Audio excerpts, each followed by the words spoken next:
documented contact cases in history. At first, the sightings began occurring at some distance from his home, but it wasn't long before the craft began appearing over his backyard. This amazing video footage shows a glowing disc approximately 9 feet in diameter hovering just feet from his house. In a blink of an eye, the craft disappears. Once the footage is slowed down, we can clearly see the craft dematerialized frame by frame. Adrienne's contact case took place over a period of several years and was never reported to the authorities for fear of ridicule and reprisals. Among the numerous hours of footage taken, this sighting remains one of the most dramatic. It began at 10:03 p.m. on October the 20th, 1995, and took place over a 50-minute period. The encounter ended with Adrienne following the craft at high speeds down the freeway. Here we see the craft minutes after the sighting begins.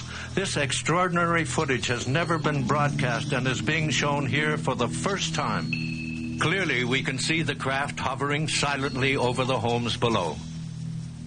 These large crafts are commonly referred to as beam ships, or in some cases, motherships. They gained their reputation by their reported immense size and softly glowing light emitted by the craft's operation.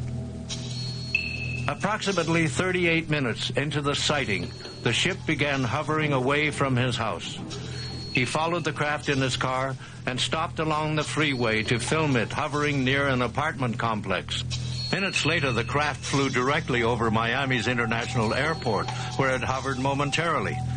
The ship then flew into a residential area and accelerated out of sight. As the craft emerged from a wooded field, he was able to continue videotaping, but it wasn't long before it began accelerating again. While pacing it at over 50 miles an hour, it flew off out of sight. This slow-motion enhancement clearly shows the craft as it's speeding along the shoreline. To this day,